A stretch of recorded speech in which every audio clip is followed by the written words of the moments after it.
एक विशेष ऊर्जा का है। मेरे को 1 महीने पहले दोनों पैरों में फ्रैक्चर हो गया था, तो मुझे नहीं पता किस शक्ति ने, अभी हम आते जाते 11 किलोमीटर हमने कवर किया है। एक अजीब जैसा आनंद, एक अजीब जैसी सुप्रीम एनर्जी, जिसको कि आप शब्दों में तो व्यक्त नहीं कर सकते, पर वो अंदर महसूस हो रहा था। Some spiritual energy is prevailing everywhere. Mahakumbh हमारे सांस्कृतिक पारंपरिक के लिए बहुत ही उत्तम है। इस 144 साल बाद ऐसा मुहूर्त आया है, तो ये हमारे सनातन गर्व की बात है। महाकुंभ हम लोगों का प्राण है। महाकुंभ प्राण इसलिए कह सकते हैं, जैसे कि मोबाइल को आप देखिए, उसको इलेक्ट्रिक चार्जर चाहिए होता है, वो चार्ज होता है तब आपके कार्यों को पूर्ण करता है। तो ये हम लोगों का जो महाकुंभ पर्व है, ये हम लोगों का चार्जिंग समय है। हम लोग यहाँ पे चार्ज होने के लिए आए हुए हैं। जो लोग सनातन के लिए सो चुके थे, वो लग रहा है कि अब लोग सनातन के हिसाब से जाग रहे हैं। योगी और मोदी जी ने ये बहुत अच्छा काम किया है कि सोए हुए सनातनियों को जगा दिया। हजूम आस्था का, उमंग का और एक विश्वास का हजूम चलता जा रहा है, चलता जा रहा है, चलता जा रहा है, जिसको कि आप उत्साह से आनंदमयी हो रहे हो। आपको कोई थकान नहीं है, आपको ये भी नहीं पता चल रहा है कि आप उस भीड़ में चलते जा रहे हो, जैसे कोई समवन इज देयर की जो आपको एक फोर्स के साथ लेता जा रहा है। यहाँ पर वातावरण देख रहे हैं, इतना आनंदित वातावरण है। सभी लोग अपने अपने स्नान में मस्त हैं, श्रद्धा भाव में सभी विलीन हैं।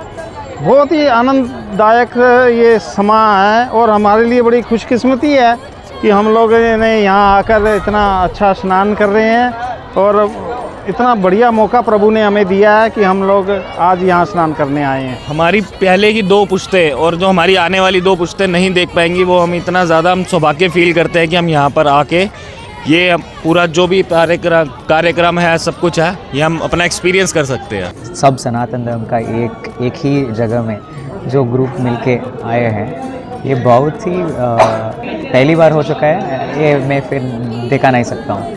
और कल्पवास करके अपने मानव जीवन को उत्थान की ओर ले जाने के लिए। कल्पवास का अर्थ ही होता है ब्रह्मा का एक दिन। ब्रह्मा के एक दिन को कल्पवास कहते हैं। तो ब्रह्मा जी से ऐसा एक दिन जीने वाला महान व्यक्ति यदि आकर के संगम की पावन धरा पे एक दिन व्यतीत कर रहा है, तो उसको ब्रह्मा ही माना जाए।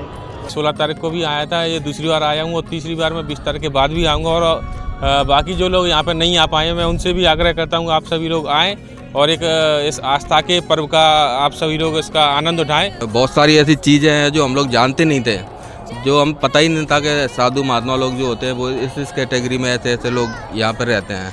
वो जैसे जैसे न्यूज़ चैनलों से या फिर अदर सोर्सों से जैसे मालूम पड़ता है, तो मैंने कहा इस बार मेरे को जाना चाहिए, मैं सारा कुछ देख के आने वाला हूँ।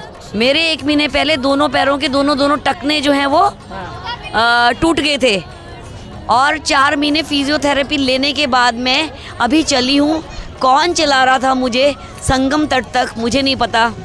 यही है मेरा सनातन। त्रिवेणी जी का दर्शन करिए, स्नान के लिए नहीं कहा गया, दर्शन करिए। श्री बड़े हनुमान जी का दर्शन करिए, अक्षयवट भगवान का दर्शन करिए, महर्षि के ऋषियों के आश्रम पे जाइए, संतों के पास बैठिए। इसका महापर्व है। नाग वासुकी भगवान का दर्शन करिए। ये प्रत्यक्ष हमारे देव हैं और प्रत्यक्ष गंगा माँ हमारे यहाँ विराजमान है। जब हमने प्रयागराज की धरती पर कदम रखा, उसके बाद यहाँ घाट पर आए, तो हमें लगा ही नहीं कि हम 15 घंटे की ट्रैवलिंग करके यहाँ पर आ रहे हैं। हमें सामने गंगा जी देख के हमारा मन हो गया कि अभी हम जाएं और फटाफट स्नान कर लें और जो हमारा मन की इच्छा है सारी पूरी हो जाए। मैं जब इधर आया हूँ, मैं बहुत वॉक कर चुका हूँ। पैर तो बहुत पेन हो रहा है, पर लेकिन जब मैं एक डुबकी मारा ना उधर, सब पेन चला गया। महाकुंभ एक बहुत ही हमारे लिए श्रद्धा, विश्वास, आस्था का प्रश्न है। वो हमने यहाँ आकर सभी लोग बहुत ही दिल से आए हैं। और महाकुंभ जो पर्व है, जो परिपूर्ण महाकुंभ इस बार लगा है, 144 साल बाद जो महाकुंभ लगा है, ये कभी ख़त्म होने वाला नहीं है। अनादिकाल से है, आता है और आता रहेगा।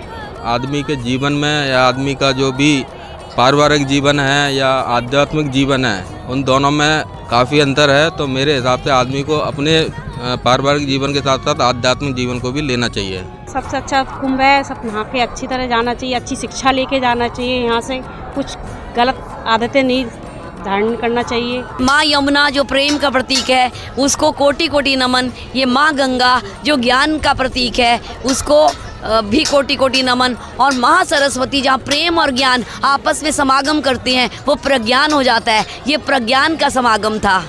ये भारत की संस्कृति है, ये भारत का इतिहास है। हम तो अभी काफ़ी इतने नीच रहेंगे कि हम कुछ माँ इतने सक्षम नहीं है कि हम माँ गंगा को कुछ दे पाएँ। भाई इतना कर सकते हैं कि अपना मन साफ रखे और सब कुछ रहे। यहाँ पे जो साधु संत आते हैं वो हमको बहुत अच्छे लगते हैं, वो हमको खींच के लाते हैं। आज हम यहाँ पे किन्नर अखाड़े में भी आए हैं। उससे पहले हम जूना अखाड़े और भी जो अखाड़े थे उन सब में 16 जनवरी से 20 जनवरी के बीच में घूम के गए थे और हमारा ये अखाड़ा रह गया था देखने के लिए, तो हम दोबारा देखने के लिए आए यहाँ पे।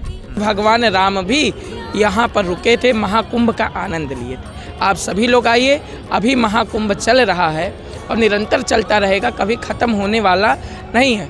माघ महीना ख़त्म होता है, कुंभ खत्म नहीं होता है। यहाँ पे तो धरती इतनी पावन है, यहाँ पे तो महाकुंभ में कई सालों बाद आया है, तो यहाँ पे सब साधु महात्मा अलग से देखने को मिलते हैं। कहाँ मिलते हैं जो अपन उस तरह रह रहे हैं। अपना आगे आने वाला जो भी पीढ़ी है, जो भी बच्चे हैं, तो मैं उनको भी ये आग्रह करना चाहूँगा सभी लोग अपने बच्चों को अच्छा एजुकेशन तो दे ही, साथ साथ उनको अपने संस्कार के साथ आध्यात्म का भी उनको थोड़ा नॉलेज देते रहें। अल्टीमेट जब यहाँ का हजूम देखे मत जाइए, आप सीनियर सिटीजन हैं, आप +63 हैं, आप कैसे जाएंगी, कैसे होगा, पैरों में है, सब घर में वो देते जा रहे थे।